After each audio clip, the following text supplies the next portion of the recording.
يا أيها النبي والكوكب الدري يا أيها النبي والكوكب الدري أنت إمام الحضرة سلطانها الغيبي.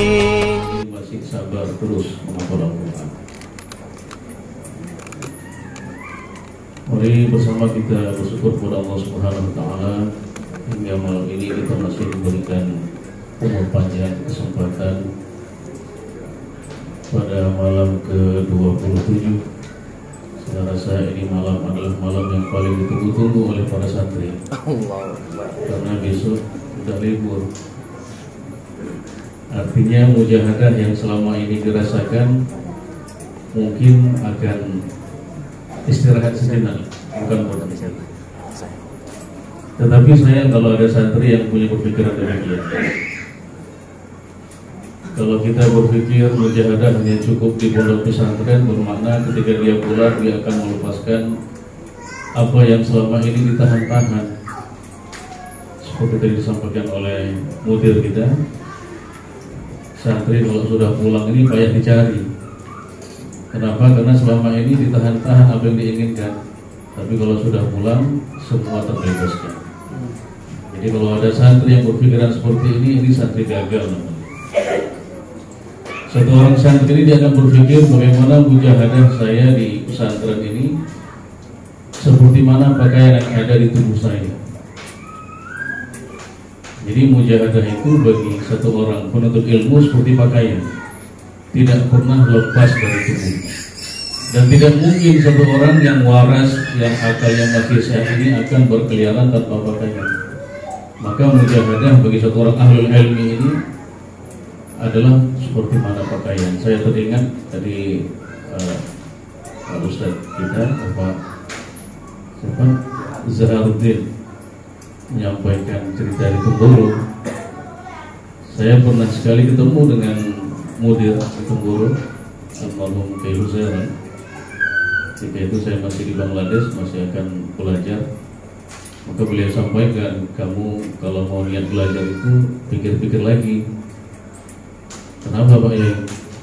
Biasanya alul ilmi ini kawan dekatnya kemiskinan, kesusahan, mujahadah. Nah kamu ini sudah siap apa belum? Ketika diberikan pertanyaan seperti itu, saya pun berpikir, kalau melihat dari background keluarga memang cukup lumayan kehidupan dulu. Orang tua juga kehidupan yang lumayan kan. Saya katakan kalau untuk susah insya Allah sudah dipelajari selama 2 tahun, tinggal dilanjutkan di sini di Bangladesh. Jadi sedikit gambaran di Bangladesh ini kehidupan termasuk 70 negara yang paling miskin di dunia sejak tahun 2000. Jadi setelah saya lihat kehidupan di sana seperti itu, sepertinya saya tertarik juga, tantangan bagi saya. Mereka saja yang susah seperti ini bisa mondok belajar Al-Quran, apalagi kita di Indonesia secara umum pondoknya itu penuh dengan fasilitas-fasilitas. Berarti kalau saya bisa bertahan di sini, saya akan bisa bertahan di mana-mana tempat. Dan alhamdulillah sudah dilewati. Nah ini nasihat bagi santri. Jadi jangan sampai lupa bahwasanya mujahadah itu seperti apa bentuknya. Ada yang masih ingat? Seperti pakaian kalian. Jadi jangan sampai kita tidak berpakaian setelah pulang. Artinya mujahadah bagi ahlul ilmi ini siapa saja, ini merupakan pakaian bagi kita. Sehingga ahlul ilmi ini dia tidak mengenal yang namanya kemewahan. Kalaupun diberi kemewahan itu adalah hadiah dari Allah Subhanahu wa Ta'ala. Imam Malik rahimahullah dulu-dulunya juga susah. Imam Muslim juga dulu-dulunya juga susah. Tetapi ketika dia sungguh-sungguh, maka Allah Subhanahu wa Ta'ala berikan kemudahan-kemudahan. Artinya kemudahan itu akan datang dengan sendirinya. Saya teringat ketika mengawali pondok ini juga Ustaz Abi juga mujahadah ya. Garasi mobil itu yang digunakan untuk anak-anak menghafal Quran. Mujahadah gurunya dan selain sebagainya. Artinya mujahadah itu tidak terlepas dari ahlul ilmi. Kemudian hadirin hadirat yang dimuliakan Allah Subhanahu wa taala, acara khataman seperti ini juga saya sering hadir sebenarnya. Dan alhamdulillah sudah rutin saya rasa hampir setiap Ramadan diadakan. Dan yang terpenting sebenarnya di acara khataman ini adalah memasyaratkan tarawih dengan mengkhatamkan Al-Quran. Ini yang utama saya lihat. Dan ini yang masih jarang ada secara umum di Indonesia. Biasanya kita, mohon maaf, ini hanya al-hakumut takatsur hingga hingga tabat yada, kemudian witir dan seterusnya. Ini mungkin karena keterbatasan kita dalam menyediakan hafadzul Quran. Dan alhamdulillah sekarang sudah banyak. Kita tergabung dalam Rabithah Madaris Dakwah untuk seluruh Sumatera Utara, bahkan ada beberapa provinsi yang bergabung dengan kita juga. Sudah ada lebih kurang 40 pondok tahfiz Al-Quran yang kita kelola bersama. Kebetulan Ustaz kita, Ustaz Abdi merupakan ketua, saya menemaninya untuk mewakilinya. Dan kemarin juga sudah kita buktikan adanya program tasmih di gedung itu, di komplek Masjid Agung Binjai. Kita sudah mentasmihkan 10 orang, dan insya Allah ke depan kita akan lebih banyak memproduksi hafadzul Quran, baik itu hafizah untuk generasi Qurani di masa yang akan datang. Dan yang kita inginkan dari program ini, program tahfiz ini sebenarnya adalah memasyarakatkan Al-Quran dengan tarawih khususnya. Karena ketika kita melihat kembali bagaimana wahyu diturunkan oleh Nabi SAW yang dibawa oleh Jibril, maka setiap tahun itu dalam banyak riwayat disebutkan Rasulullah akan mentasmihkan bacaan Al-Qurannya kepada Jibril alaihissalam. Dalam sebuah hadis disebutkan, wa kana Nabi SAW ajwadun nas bil khair wa ajwadu ma yakunu fi syahr Ramadan ya'ul alaihi Jibril alaihissalam Al-Quran. Jibril akan membacakan dan Rasul akan mengulang. Dalam kesempatan yang lain Rasulullah membacakan, Jibril akan mendengar. Artinya saling simak-simak. Rasulullah saja memperdengarkan hafalan Al-Qur'annya kepada Jibril, sebagai membuktikan bahwasanya hafal Quran itu tetap benar dibaca. Maka ini sebagai syahadah kita semua, kesaksian kita semua kepada satu orang hafizul Quran ketika dia masih mampu membaca Al-Quran dalam sholatnya, masih mampu menghafal Al-Quran dalam sholat. Ini satu syahadah bagi kita. Kita sebagai saksi atas ini.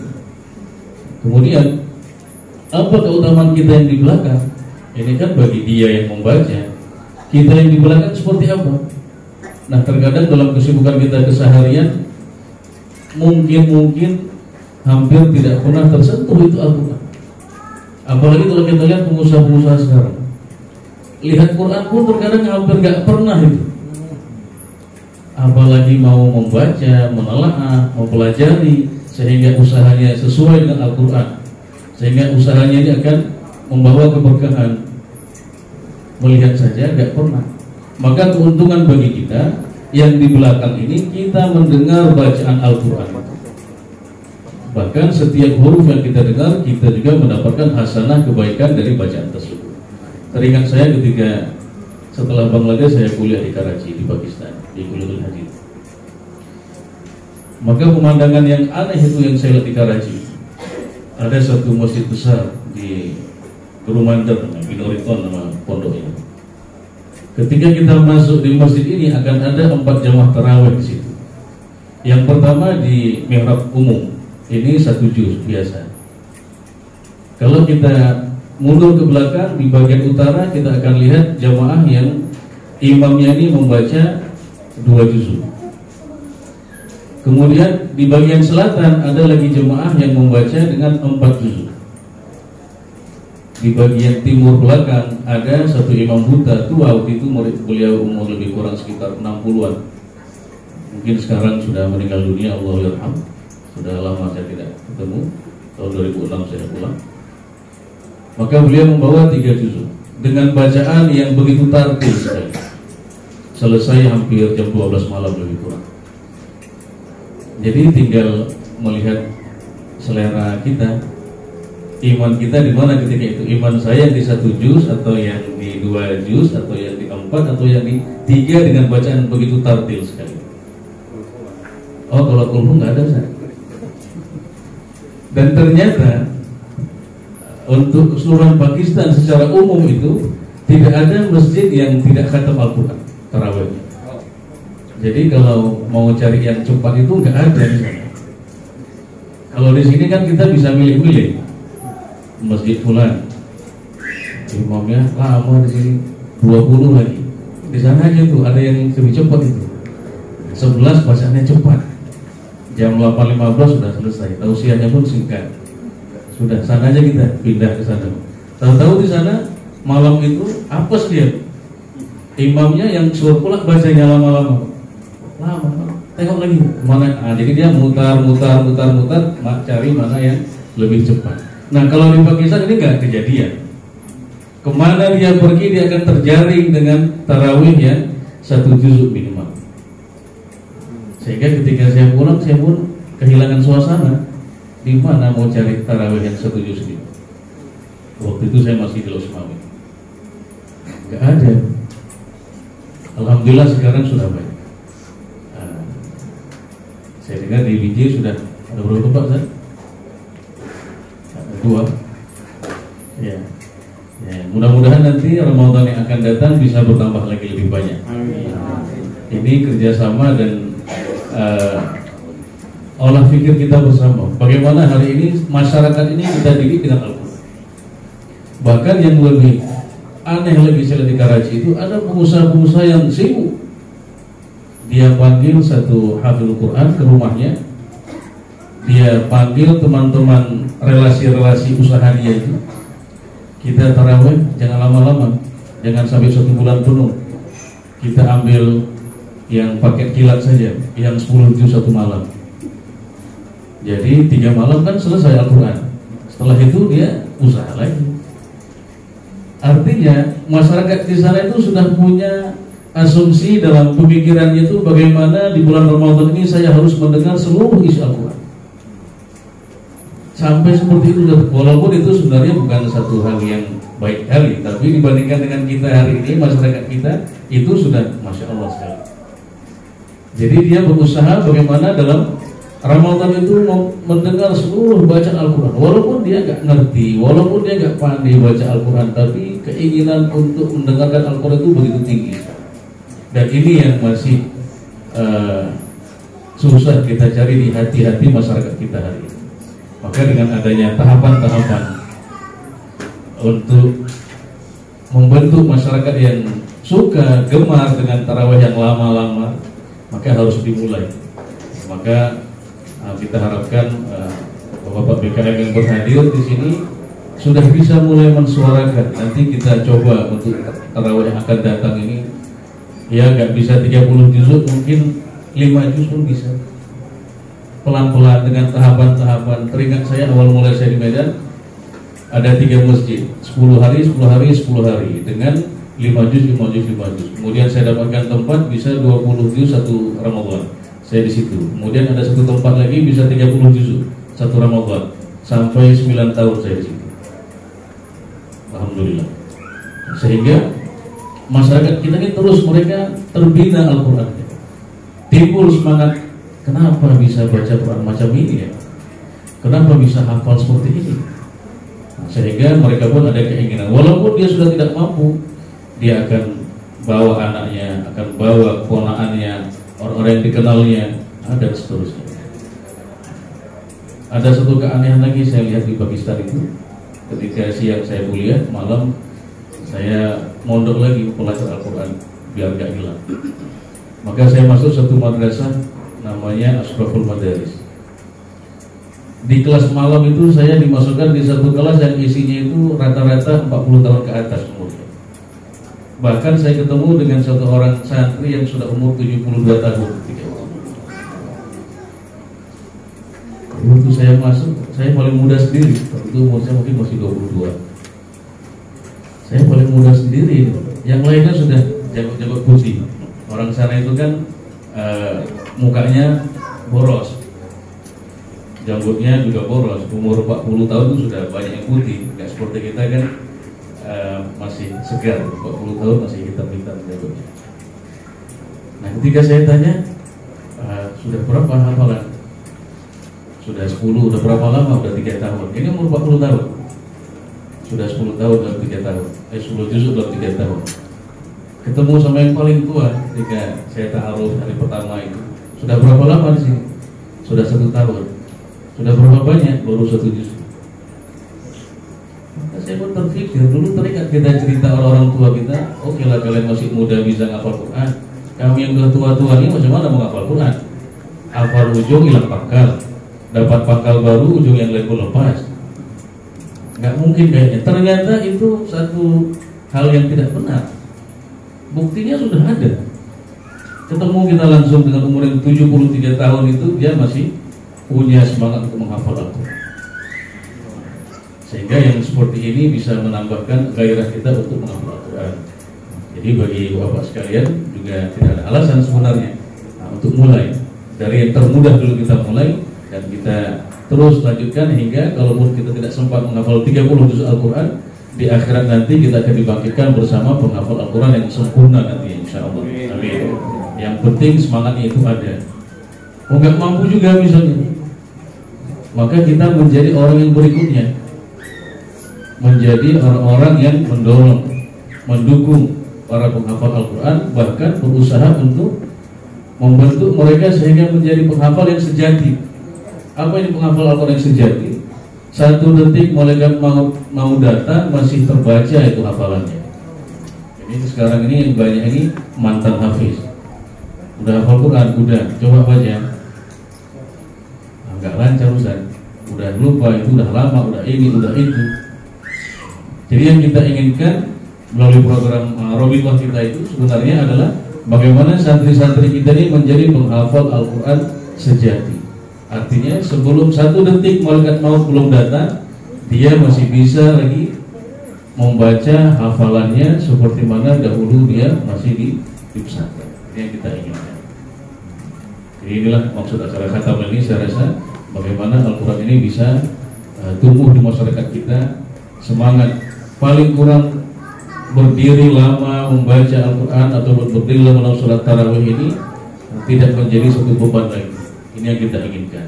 Sekarang ini kan orang alasannya gitu saja, lama kali berdirinya, nggak sanggup. Makanya tadi waktu salawat berdiri sanggup ya kita semua kan. Sebenarnya itu tadi kalau kita hitung waktunya itu durasi untuk 1 salam dalam tarawih kan nggak lama tadi.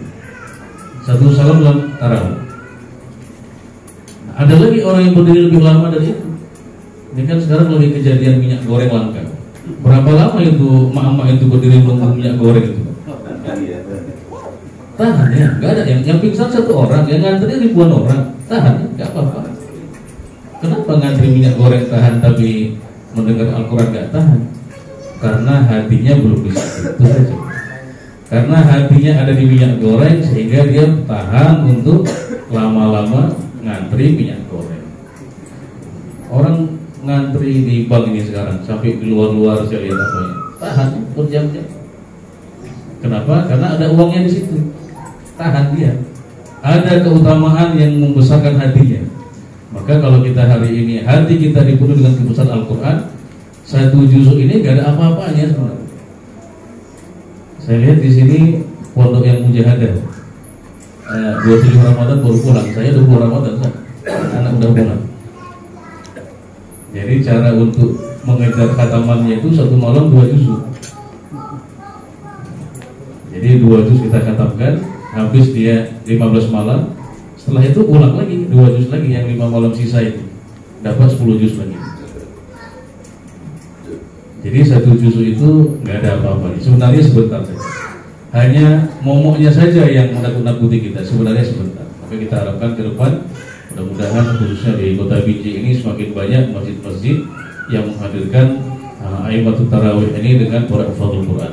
Yang kita harapkan sekali, dan ini akan terwujud dengan kerjasama kita semua dari pihak pondok pesantren, tokoh masyarakat, ulama, umarah.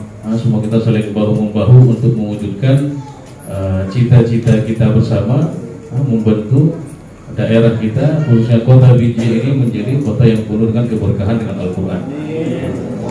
Walaupun kita nanti sudah meninggal dunia, oh dulu saya yang masukkan ini, imam ini ke masjid ini, maka kita pun masih menerima pahala dari bacaan selama itu terus dibaca di masjid itu. Jadi nggak berhenti, nggak ada sia-sia Pak Zahrudin untuk usaha seperti ada sia-sianya Al-Quran ini. Apa yang kita tanam hari ini maka itu akan kita hasilkan nanti pada hari kiamat. Wa innamal tuwaffawna ujurakum yaumal qiyamah. Apa yang kita usahakan Allah Ta'ala akan datangkan kita. Tidak memperpanjang lagi, saya demikian. Nasihat untuk kita semua, terutama untuk saya sendiri, karena telinga yang paling dekat dengan mulut saya, telinga saya ini. Jadi ini nasihat sebenarnya untuk diri saya sendiri dan untuk kita semua. Semoga acara ini terus berlanjut dan apa yang kita cita-citakan terwujud.